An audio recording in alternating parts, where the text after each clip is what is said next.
Bonjour à toutes et à tous. Depuis plus d'un siècle, la relation culturelle entre la Chine et la France tisse un récit si singulier, fait de rencontres, de passion et d'admiration réciproques. Lorsque des jeunes Chinois comme Tsai Yuanpei, Zhou Enlai ou encore Deng Xiaoping, qui ont découvert Paris au début du XXe siècle, ils n'y cherchaient pas seulement un savoir, ils y cherchaient également une manière de penser le monde. Et depuis lors, la culture est devenue le langue commun qui permet à nos deux peuples, entre la Chine et la France, de se comprendre. Et c'est précisément dans cette longue histoire que s'inscrit le Forum culturel franco-chinois, créé en 2016 par le WRSA, Western Return Scholar Association, l'association des chercheurs chinois revenus de l'étranger, et la Fondation Prospective et Innovation, présidée par l'ancien Premier ministre français Jean-Pierre Raffarin. Après Beijing, Lyon, Xi'an, Nice, Suzhou et Deauville, cette 7e édition s'est tenue cette année à Changsha, une ville qui incarne parfaitement la conjugaison chinoise du passé et de l'avenir. Changsha, le berceau de tant de figures de l'histoire moderne de la Chine, mais aussi l'un des laboratoires culturels les plus dynamiques du pays. Créativité numérique, industrie audiovisuelle, technologie immersive et nouvelles scènes artistiques, tout y respire cette nouvelle énergie faite de confiance et d'ouverture qui résume si bien le mot d'ordre du forum, diversité et harmonie. Aujourd'hui, nous recevons l'ancien Premier ministre français Jean-Pierre Raffarin, témoin privilégié de plusieurs décennies de coopération sino-française, grand artisan du dialogue culturel et promoteur de l'idée que ouvrir, c'est grandir, tandis que se fermer, c'est de se recroqueviller. Avant d'entrer dans cette conversation exceptionnelle, un mot sur ce forum. Ici à Changsha, la France et la Chine ne se contentent plus d'échanger des œuvres ou des idées, elles imaginent aussi des coproductions culturelles, réfléchissent ensemble à des projets communs dans les pays tiers et aussi posent des bases d'une coopération qui veulent aller plus loin, au-delà de la relation bilatérale. Et c'est cette ambition culturelle et stratégique que nous allons décrypter ensemble. Bonjour Monsieur le Premier ministre, ce 7e forum culturel franco-chinois s'est déroulé à Changsha.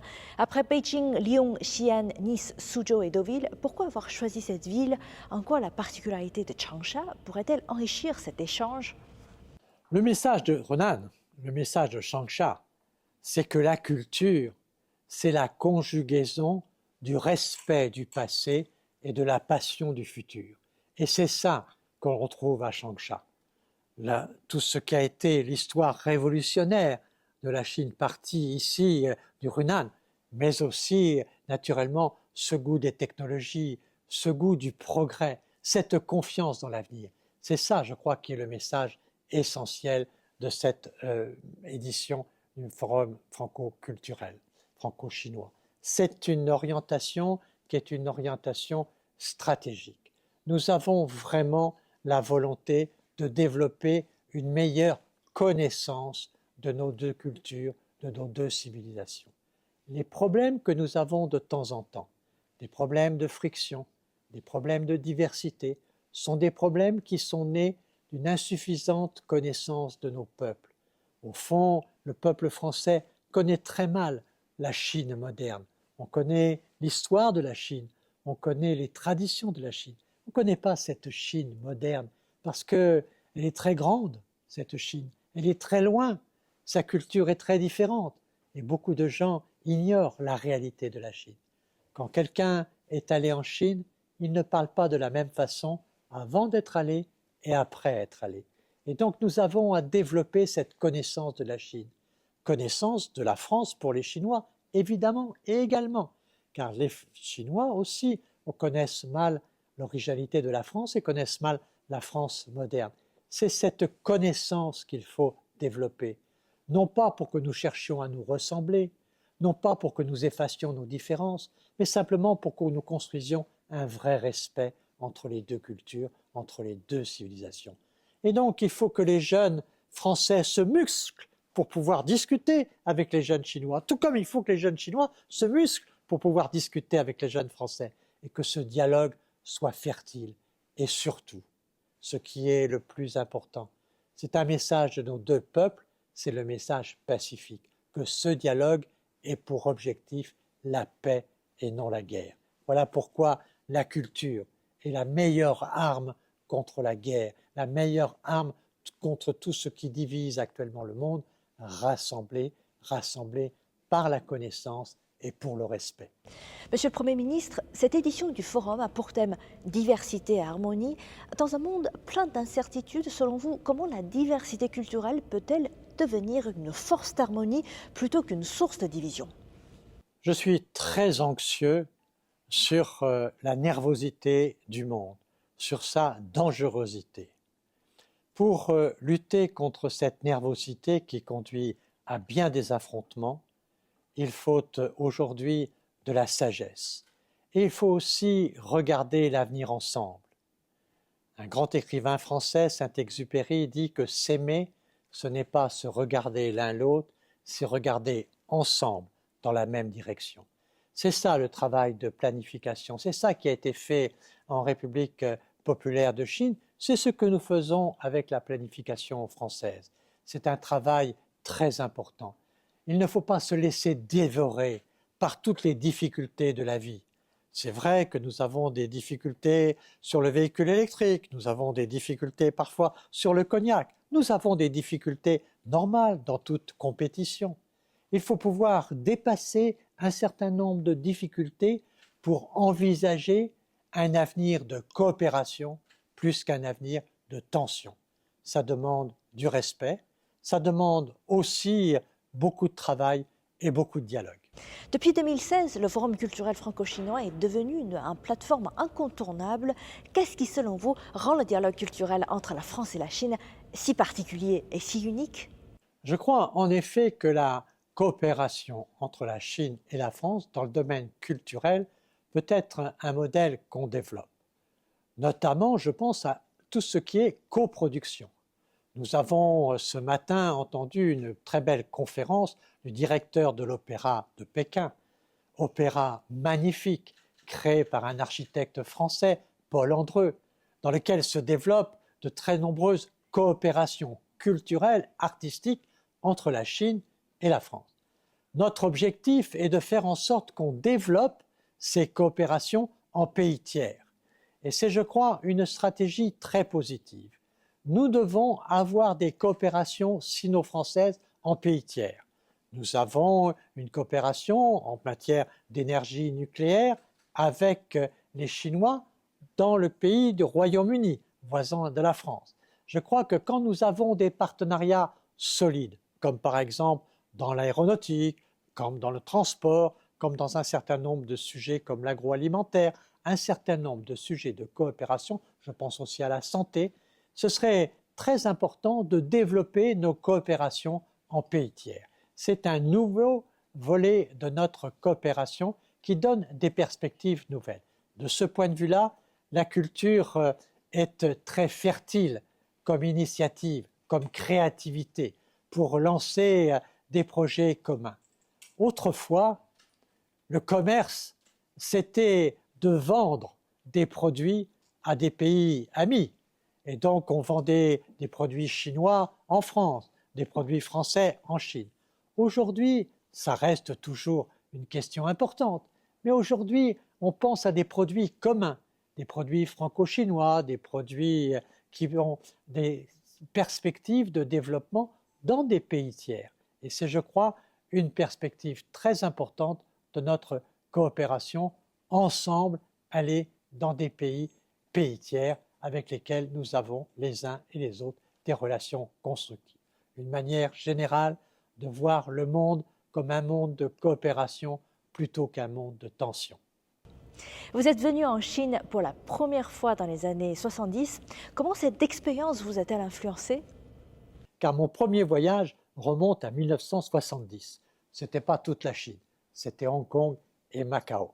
Mais ensuite, j'ai connu Harbin, Shenzhen, j'ai connu la Chine de haut en bas et un peu d'est en ouest.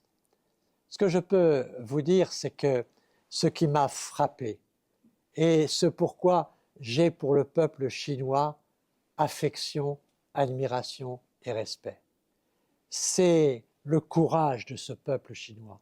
J'ai vu Shanghai en construction, j'ai vu Shanghai transformé, j'ai vu les échafaudages de bambou devenir des tours, j'ai vu des petites échoppes qui étaient des magasins la journée et qui étaient des chambres à coucher la nuit. J'ai vu des gens travailler. J'ai vu le peuple chinois construire la Chine année après année. Quand on voit ce courage, quand on voit ces sacrifices, quand on voit cette mobilisation, on ne peut avoir pour le peuple chinois qu'un profond respect. C'est ce qui m'a marqué le plus vraiment dès le début. Dans ces années 76, où je traversais la Chine en train du nord au sud, j'ai vu sur les visages souvent beaucoup de tristesse. Les gens étaient tous habillés pareil. Et ce n'était pas un peuple qui apparaissait très joyeux. Sauf les enfants. Les enfants qui dans la rue jouaient partout. Les enfants étaient colorés, des pullovers de toutes les couleurs. Ils jouaient au ping-pong partout. Et dès qu'on arrivait quelque part, ils nous tendaient une raquette pour qu'on puisse jouer avec eux. On a joué, on n'a jamais gagné. Mais on a vu des jeunes qui aimaient les étrangers. On a vu les jeunes qui étaient ouverts. On a vu des jeunes qui étaient heureux de leur confiance dans l'avenir. Ces jeunes enfants, ils avaient confiance dans leurs parents. Ils avaient confiance dans l'avenir de la Chine. Et cette confiance-là, elle m'a touché très profondément. Et au fond, les deux piliers de mon affection pour la Chine, c'est un, le respect pour le peuple chinois, pour son travail et pour son courage, et deux, c'est pour cette joie enfantine, pour cette joie de vivre qui montre qu'il y a là une énergie potentielle. Et je me suis toujours dit que quand ces jeunes arriveraient à maturité, le pays de la Chine serait un pays rayonnant en développement. Alors, avec ma culture, je n'ai pas les mêmes valeurs, je n'ai pas les mêmes visions qu'aujourd'hui la Chine, mais je respecte profondément le travail qu'a fait ce peuple chinois et qui peut être fier de sa réussite. À lui de construire son destin, mais nous devons respecter ce qui a été fait comme travail, puisqu'aujourd'hui, si l'humanité a sorti beaucoup de citoyens de la pauvreté, c'est en grande partie grâce au travail du peuple chinois. Et donc, j'exprime ma gratitude à ce peuple chinois qui participe à l'émergence d'une humanité qui cherche le développement et la paix. Monsieur le Premier ministre, la Chine entre dans la période du 15e plan quinquennal à partir de 2026 qui met l'accent sur un développement de haute qualité et sur l'ouverture culturelle. Selon vous, quel rôle la culture et les échanges humains peuvent-ils jouer dans cette nouvelle phase du développement chinois? Je pense que ce qui est le plus important dans le 15e plan chinois, c'est le mot plan. C'est qu'au fond, il ne faut pas se laisser dominer par l'actualité. Quand l'immédiat dévore, l'esprit dérive, dit Edgar Morin, grand philosophe français de la complexité. Il faut penser l'avenir, il faut réfléchir ensemble à ce que sont nos priorités. On ne peut pas tout faire, on n'a pas les moyens d'atteindre tous les objectifs. Il faut choisir. Un grand penseur français, homme politique, Pierre Mendès France, qui était au départ de l'amitié entre la France et la Chine, disait « gouverner, c'est prévoir ». Nos sociétés souvent oublient de prévoir parce qu'elles sont dévorées par ce qui se passe aujourd'hui, voire ce qui se passe demain. Choisir ces axes stratégiques, faire en sorte qu'on prépare l'avenir, c'est, je pense, la meilleure des actions publiques. Il faut naturellement pour cela concerter, dialoguer, avoir une forme d'intelligence de la planification. La France a eu cette planification historique du temps du général de Gaulle. Et je crois que l'idée revient aujourd'hui que dans ce monde bouleversé, dans ce monde nerveux, la sagesse, c'est la planification. Certes, il faut pouvoir la remettre en cause, parce qu'il y a des accidents de l'histoire, il y a des choses imprévisibles, mais il faut être toujours projeté en avant, il faut penser l'avenir. Ce qui me paraît très important aujourd'hui, c'est qu'un peuple doit avoir le goût de l'avenir. Il ne faut pas que les peuples aient peur. Un peuple qui a peur est un peuple souvent malade, un peuple qui se divise, un peuple qui se déchire. Un peuple qui connaît son avenir peut être plus rassemblé. Et gouverner, c'est souvent rassembler. Et donc, organiser, comme l'a fait la Chine, la planification, c'est aussi donner l'occasion de réfléchir à l'avenir. Et ça, de ce point de vue-là, la France, notamment dans son héritage gaulliste, est tout à fait attachée à ces idées de planification.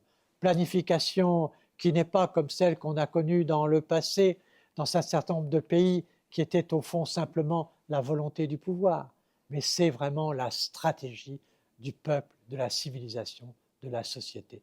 C'est donc une œuvre de rassemblement et c'est, je crois, ce qui est le plus important aujourd'hui dans cette idée de planification, dans cette idée de prospective. L'avenir n'est pas un ennemi, l'avenir est une force avec laquelle il faut composer et, si possible, à nous de sculpter cet avenir. Dans ses propositions formulées pour l'élaboration du 15e plan quinquennal du pays, le comité central du Parti communiste chinois a réaffirmé avec force la volonté de la Chine d'approfondir son ouverture de haut niveau et de partager les opportunités de développement avec les communautés internationales. Comment analysez-vous ce message envoyé par la Chine au reste du monde? Je pense que le choix de l'ouverture comme stratégie est très important. La fermeture, c'est la récession. L'ouverture, c'est la croissance, c'est le développement, c'est la richesse. Et donc, il faut favoriser l'ouverture. La Chine a montré qu'en très peu d'années, grâce à la réforme et à l'ouverture, un haut développement a été possible, faisant de la Chine une des toutes premières nations du monde. L'ouverture doit être partagée. L'ouverture, c'est naturellement une coopération gagnant-gagnante. Naturellement, l'ouverture ne peut pas réussir qu'un seul des différents partenaires. Et donc, il faut réfléchir à ce qu'on appelle, par exemple, le contenu local. Quand un produit arrive dans un autre pays, il est important qu'il y ait une part de ce pays qui existe dans ce produit. Et donc, il faut des négociations de coopération. Au fond, l'ouverture impose la négociation. L'ouverture impose la discussion pour le partage de la valeur. C'est ça, je crois, cette richesse de l'ouverture, mais c'est aussi la richesse de la coopération. Je ne crois pas à la multiplication de la course aux tarifs. Je préfère qu'on veille à ce que, quand un produit étranger vient dans un pays, qu'il y ait à l'intérieur de ce produit une production qui vienne du pays. Il faut partager les richesses si on veut qu'on puisse les développer. L'ouverture permet le partage et c'est pour ça qu'en toutes circonstances, il faut choisir la coopération plutôt que les tensions. Dans un contexte marqué par l'intensification des conflits, les tensions commerciales et de la crise climatique, comment les jeunes peuvent-ils, selon vous, devenir des acteurs clés pour éveiller les consciences et aussi de construire de véritables communautés de destin pour l'humanité? Je pense que les jeunes sont une des clés, évidemment, pour sortir des difficultés que nous connaissons aujourd'hui. Dans ce monde de tensions, il y a beaucoup de divisions. Mais chez les jeunes, il y a un certain nombre de consensus. Et je crois que les réseaux sociaux devraient davantage s'intéresser au consensus qu'il y a dans les jeunesses du monde entier. Les jeunes Américains, comme les jeunes Européens, comme les jeunes Chinois, ils veulent défendre la planète. La planète est devenue un objet politique majeur. Quand j'ai commencé la vie politique, il y a maintenant quelques années, la planète n'était pas un objet politique. Aujourd'hui, les jeunes veulent se battre pour qu'au fond, en défendant la planète, on défende l'humanité. C'est cette communauté de destin, cette planétisation des consciences qu'il faut essayer de développer. Et les réseaux sociaux doivent s'appuyer sur ce qui rassemble les jeunes. Ce sont les consensus qui unissent les jeunes du monde entier qui sauveront le monde des tensions et sans doute des guerres. Et c'est ça, je crois, la vision pacifique de la Chine, et cela correspond à la vision pacifique de l'Europe. Face à l'émergence des défis majeurs tels que l'intelligence artificielle, la transition écologique et la réforme de la gouvernance mondiale, quelle forme de coopération concrète la France et la Chine pourraient-elles développer pour mieux y répondre ensemble?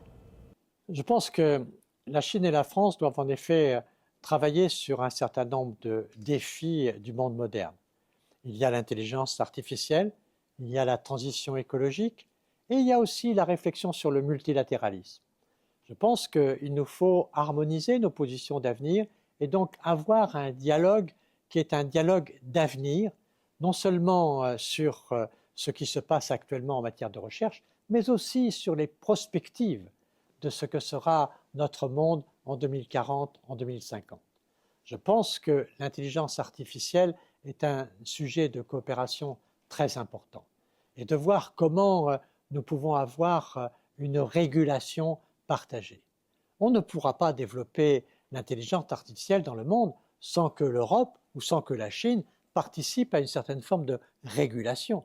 Parce que l'intelligence artificielle va nous apporter des solutions formidables pour la santé, pour la recherche, pour beaucoup de sujets technologiques.